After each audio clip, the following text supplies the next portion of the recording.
Hey there, I am back with another deck review, and today we're going to be looking at the Tally-Ho Chinese New Year Edition playing cards. Now, Tally-Ho started back in 1885, but was bought in the early 1900s by USBCC and has been part of their line ever since.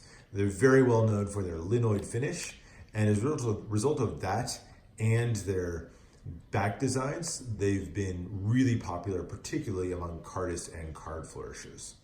This deck in particular, though, is inspired by the Chinese New Year. Was originally released only in Asia, actually pretty readily available in the US now as well, so not too hard to get a hold of, but is meant obviously to celebrate the Chinese New Year, and that's really expressed largely through the color scheme that's added in here in that red and gold.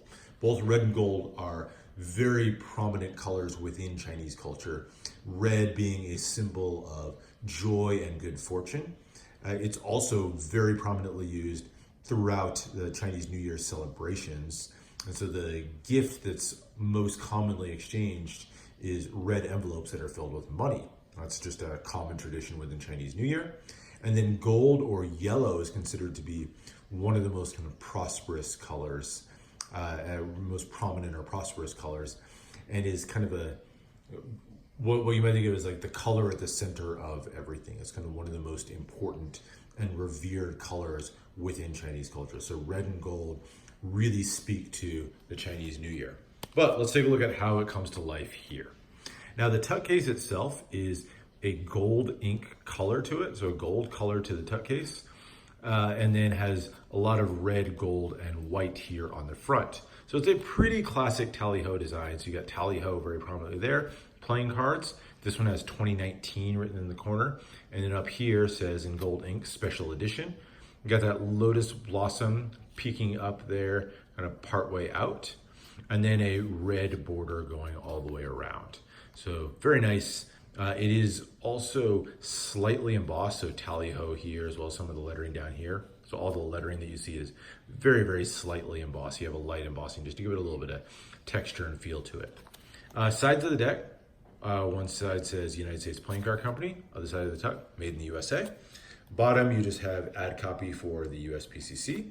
And then the top just says cardistry. So first real clue that this is going to be a deck that's well suited for cardistry.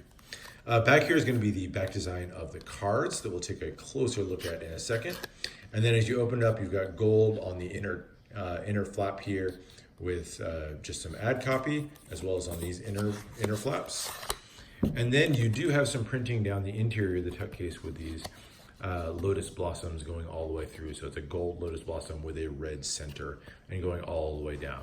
Love when there's printing on the interior tuck cases. Really adds a lot to the tuck case design, in my opinion. So that is the tuck. Let's look at the cards, starting with the backs. So here's the back design. If you've used other Tally-Ho decks before, it's going to be fairly familiar. It's really based on their circle back design. So you've got the prominent circle there in the center, and then this sort of triangles cutting through the top and the bottom. So you've got that large red and gold circle there with the four-pronged design there in the center. And then you've got gold and red sort of alternating patterns all the way around. And the gold at the top has lotus blossoms and kind of flower designs going through there. And then you have the gold with white specks going all the way through. And then a patterned red look there as well. It is, of course, a two-way back design, always preferred in my book. So that is it for the backs. You'll also notice, by the way, it is borderless. So that's unique to Tally-Ho decks. Usually there is a poker border, but having that borderless design really makes it stand out when you use this for cardistry. So there you go with the back design. Let's look at the extra cards you get. So you do get a couple of jokers. They are a standard bicycle design that you're probably familiar with if you picked up any retail bicycle deck. One's done in gold ink, one's done in black ink. But other than that, they're pretty standard. You've got them kind of biking by the king bicycling by the 808 rock over there. Now, obviously, you're going to notice these triangle designs, and that continues on every single card in the deck. So you have these red, gold, and black triangles coming through on either side, which is something that really is going to help this deck stand out when you use it in a fan on the card faces, as we'll look at later on. But there you go. There's your two jokers. You also get a couple, an ad card here. So just kind of social. And obviously you can see how this was originally intended for Asia with the WeChat down here, which is really prominent in China. And then you also get a double backer gaff card there. Now, the rest of the deck. It is a pretty standard design. There's only one, outside of these triangles on the edge to give it that extra flair, there's really only one custom card, and that's gonna be the Ace of Spades.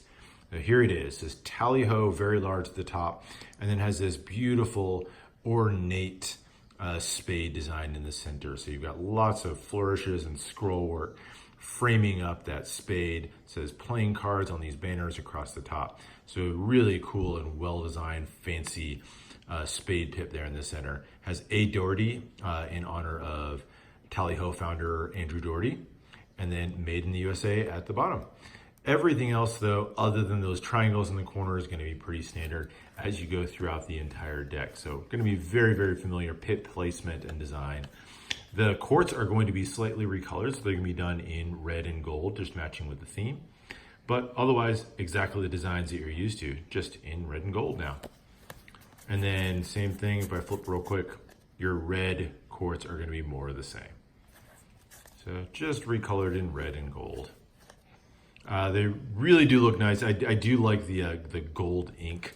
I like that when you get that on the hair of the quartz as an example. I think that gold ink really works well there. And then there's your hearts, and then down through the rest of the hearts. So as far as handling, these decks are going to handle and fan beautifully, and honestly, they're gonna look really, really nice in fans as well. With that red and gold, just forming really nice patterns as you use these in different fans. And they fan well and look good in fans from both directions, of course. That extra little design there in the center really makes it well suited for fans, even on the face side. They do handle cuts, fans really beautifully, as should be expected of a cardistry deck. The one thing that I will say about it, and this is something you see with all USBCC decks, is they're not cut super evenly. And what I mean by that is each card, from card to card, there's gonna be some variance in how precisely they're cut. And with something that has a borderless design like this, it really shows up. So if I fan this out just ever so slightly, so I've got the cards held square here, but you can see just how much variation there is in these. Something that really bothers me, which is why I tend to prefer borderless designs from other companies besides USBCC. That said, still gonna look really good if you use this in cardistry. So as far as uses of the deck, cardistry is an obvious. It is well suited for that, whether you're using it for spins or fans, cuts, any of that. It's gonna work really, really well and look really, really nice in those. You could also use this for gameplay. I mean, look, the faces are incredibly familiar, really easy to use, and I think those triangle elements aren't to the point where they're really distracting for gameplay. You could also use this for magic. I mean, certainly borderless decks really limit some of the things you can do with magic tricks on these, but you could definitely still use these for magic tricks as long as you avoid any of those that really depend on that poker border. So that is it for this deck. Definitely one that is worth checking out. I'm not normally a huge fan of Tally-Ho decks myself.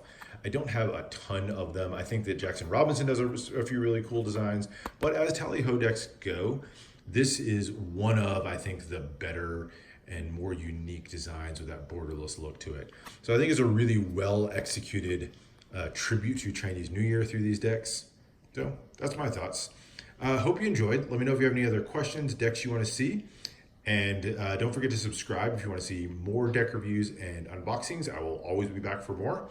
And with that, I will see you for the next one.